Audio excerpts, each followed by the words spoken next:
Grimm's Fairy Tales. Iron Hands. There was once upon a time a king who had a great forest near his palace, full of all kinds of wild animals. One day he sent out a huntsman to shoot him a roe, but he did not come back. "Perhaps some accident has befallen him," said the king. And the next day he sent out 2 more huntsmen who were to search for him, but they too stayed away. Then on the 3rd day, he sent for all his huntsmen, and said, "Scour the whole forest through, and do not give up until you have found all 3.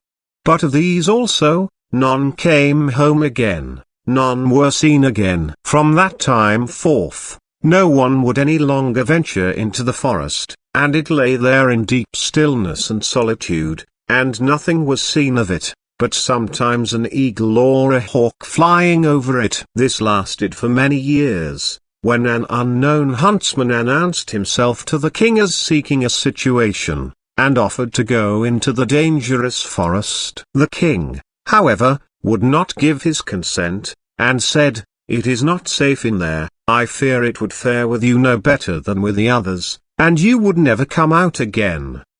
The huntsman replied, "Lord, I will venture it at my own risk. Of fear I know nothing." The huntsman therefore betook himself with his dog to the forest. It was not long before the dog fell in with some game on the way, and wanted to pursue it, but hardly had the dog run 2 steps when it stood before a deep pool, could go no farther, and a naked arm stretched itself out of the water, seized it, and drew it under. When the huntsman saw that, he went back and fetched 3 men to come with buckets and bail out the water. When they could see to the bottom there lay a wild man whose body was brown like rusty iron, and whose hair hung over his face down to his knees. They bound him with cords, and led him away to the castle. There was great astonishment over the wild man. The king, however, had him put in an iron cage in his courtyard, and forbade the door to be opened on pain of death, and the queen herself was to take the key into her keeping. And from this time forth everyone could again go into the forest with safety. The king had a son of 8 years, who was once playing in the courtyard, and while he was playing, his golden ball fell into the cage. The boy ran thither and said, "Give me my ball out." "Not till you have opened the door for me," answered the man. "No," said the boy, "I will not do that. The king has forbidden it," and ran away. The next day he again went and asked for his ball. The wild man said, "Open my door," but the boy would not. On the 3rd day the king had ridden out hunting, and the boy went once more and said, "I cannot open the door even if I wished, for I have not the key." Then the wild man said, "It lies under your mother's pillow, you can get it there." The boy, who wanted to have his ball back, cast all thought to the winds, and brought the key. The door opened with difficulty, and the boy pinched his fingers. When it was open the wild man stepped out, gave him the golden ball, and hurried away. The boy had become afraid. He called and cried after him, "Oh, wild man, do not go away, or I shall be beaten." The wild man turned back, took him up, set him on his shoulder, and went with hasty steps into the forest. When the king came home, he observed the empty cage, and asked the queen how that had happened. She knew nothing about it, and sought the key, but it was gone. She called the boy, but no one answered. The king sent out people to seek for him in the fields, but they did not find him. Then he could easily guess what had happened, and much grief reigned in the royal court. When the wild man had once more reached the dark forest, he took the boy down from his shoulder, and said to him, "You will never see your father and mother again, but I will keep you with me, for you have set me free, and I have compassion on you. If you do all I bid you, you shall fare well. Of treasure and gold have I enough, and more than anyone in the world." He made a bed of moss for the boy on which he slept, and the next morning the man took him to a well, and said, "Behold, the gold well is as bright and clear as crystal. You shall sit beside it, and take care that nothing falls into it, or it will be polluted. I will come every evening to see if you have obeyed my order." The boy placed himself by the brink of the well, and often saw a golden fish or a golden snake show itself therein, and took care that nothing fell in. As he was thus sitting, his finger hurt him so violently that he involuntarily put it in the water. He drew it quickly out again, but saw that it was quite gilded, and whatsoever pains he took to wash the gold off again, all was to no purpose. In the evening Iron Hands came back, looked at the boy, and said, "What has happened to the well?" "Nothing, nothing," he answered, and held his finger behind his back, that the man might not see it. But he said, "You have dipped your finger into the water, this time it may pass, but take care you do not again let anything go in." By daybreak the boy was already sitting by the well and watching it. His finger hurt him again and he passed it over his head, and then unhappily a hair fell down into the well. He took it quickly out, but it was already quite gilded. Iron Hands came, and already knew what had happened. "You have let a hair fall into the well," said he. "I will allow you to watch by it once more, but if this happens for the third time then the well is polluted and you can no longer remain with me." On the third day, the boy sat by the well, and did not stir his finger, however much it hurt him. But the time was long to him, and he looked at the reflection of his face on the surface of the water. And as he still bent down more and more while he was doing so, and trying to look straight into the eyes, his long hair fell down from his shoulders into the water. He raised himself up quickly, but the whole of the hair of his head was already golden and shone like the sun. You can imagine how terrified the poor boy was. He took his pocket handkerchief and tied it round his head, in order that the man might not see it. When he came he already knew everything, and said, "Take the handkerchief off." Then the golden hair streamed forth, and let the boy excuse himself as he might, it was of no use. "You have not stood the trial and can stay here no longer. Go forth into the world. You will learn what poverty is. But as you have not a bad heart, and as I mean well by you, there is one thing I will grant you. If you fall into any difficulty, come to the forest and cry, 'Iron Hands,' and then I will come and help you. My power is great, greater than you think, and I have gold and silver in abundance." Then the king's son left the forest, and walked by beaten and unbeaten paths ever onwards until at length he reached a great city. There he looked for work, but could find none, and he learned nothing by which he could help himself. At length he went to the palace, and asked if they would take him in. The people about court did not at all know what use they could make of him, but they liked him, and told him to stay. At length the cook took him into his service, and said he might carry wood and water, and rake the cinders together. Once when it so happened that no one else was at hand, the cook ordered him to carry the food to the royal table, but as he did not like to let his golden hair be seen, he kept his little cap on. Such a thing as that had never yet come under the king's notice, and he said, "When you come to the royal table you must take your hat off." He answered, "Ah, Lord, I cannot, I have a bad sore place on my head." Then the king had the cook called before him and scolded him, and asked how he could take such a boy as that into his service, and that he was to send him away at once. The cook, however, had pity on him, and exchanged him for the gardener's boy. And now the boy had to plant and water the garden, hoe and dig, and bear the wind and bad weather. Once in summer when he was working alone in the garden, the day was so warm he took his little cap off that the air might cool him. As the sun shone on his hair it glittered and flashed so that the rays fell into the bedroom of the king's daughter, and up she sprang to see what that could be. Then she saw the boy, and cried to him, "Boy, bring me a wreath of flowers." He put his cap on with all haste, and gathered wild field flowers and bound them together. When he was ascending the stairs with them, the gardener met him, and said, "How can you take the king's daughter a garland of such common flowers? Go quickly, and get another, and seek out the prettiest and rarest." "Oh, no," replied the boy, "the wild ones have more scent, and will please her better." When he got into the room, the king's daughter said, "Take your cap off, it is not seemly to keep it on in my presence."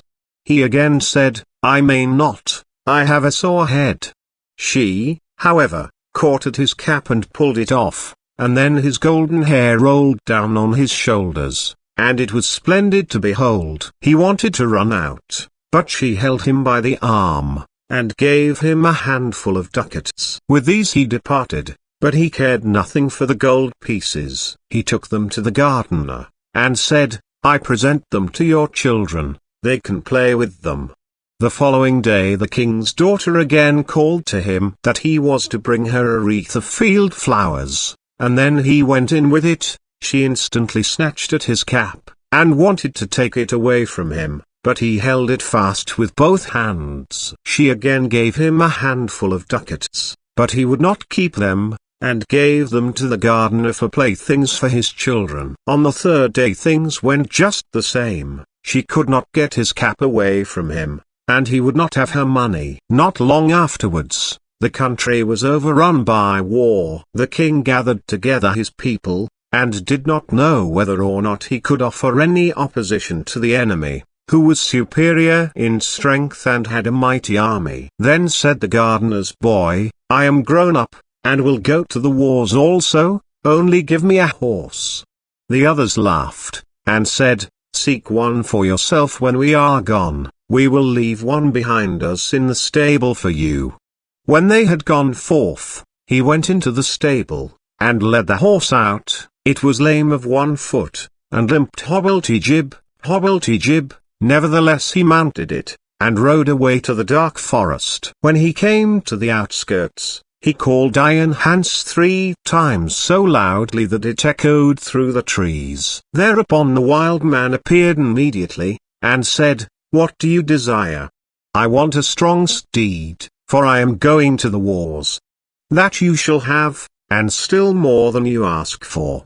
Then the wild man went back into the forest, and it was not long before a stable boy came out of it, who led a horse that snorted with its nostrils, and could hardly be restrained, and behind them followed a great troop of warriors entirely equipped in iron, and their swords flashed in the sun. The youth made over his three-legged horse to the stable boy, mounted the other, and rode at the head of the soldiers. When he got near the battlefield, a great part of the king's men had already fallen, and little was wanting to make the rest give way. Then the youth galloped thither with his iron soldiers, broke like a hurricane over the enemy, and beat down all who opposed him. They began to flee, but the youth pursued, and never stopped, until there was not a single man left. Instead of returning to the king, however, he conducted his troop by byways back to the forest, and called forth Iron Hans. "What do you desire?" asked the wild man. "Take back your horse and your troops, and give me my three-legged horse again." All that he asked was done, and soon he was riding on his three-legged horse. When the king returned to his palace, his daughter went to meet him, and wished him joy of his victory. "I am not the one who carried away the victory," said he, "but a strange knight who came to my assistance with his soldiers." The daughter wanted to hear who the strange knight was, but the king did not know, and said, "He followed the enemy, and I did not see him again." She inquired of the gardener where his boy was, but he smiled, and said, "He has just come home on his three-legged horse, and the others have been mocking him, and crying, 'Here comes our hobblety-jib back again.'" They asked, too, "Under what hedge have you been lying sleeping all the time?" So he said, "I did the best of all, and it would have gone badly without me." And then he was still more ridiculed. The king said to his daughter, "I will proclaim a great feast that shall last for 3 days, and you shall throw a golden apple. Perhaps the unknown man will show himself." When the feast was announced, the youth went out to the forest, and called Iron Hans. "What do you desire?" asked he, "that I may catch the king's daughter's golden apple?" "It is as safe as if you had it already," said Iron Hans. "You shall likewise have a suit of red armor for the occasion, and ride on a spirited chestnut horse."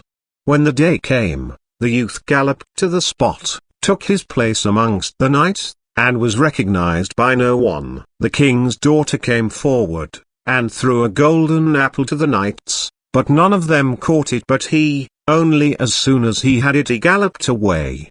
On the second day Iron Hans equipped him as a white knight, and gave him a white horse. Again he was the only one who caught the apple, and he did not linger an instant, but galloped off with it. The king grew angry, and said, "That is not allowed, he must appear before me and tell his name." He gave the order that if the knight who caught the apple should go away again they should pursue him, and if he would not come back willingly, they were to cut him down and stab him. On the third day, he received from Iron Hans a suit of black armor and a black horse, and again he caught the apple. But when he was riding off with it, the king's attendants pursued him, and one of them got so near him that he wounded the youth's leg with the point of his sword. The youth nevertheless escaped from them, but his horse leapt so violently that the helmet fell from the youth's head, and they could see that he had golden hair.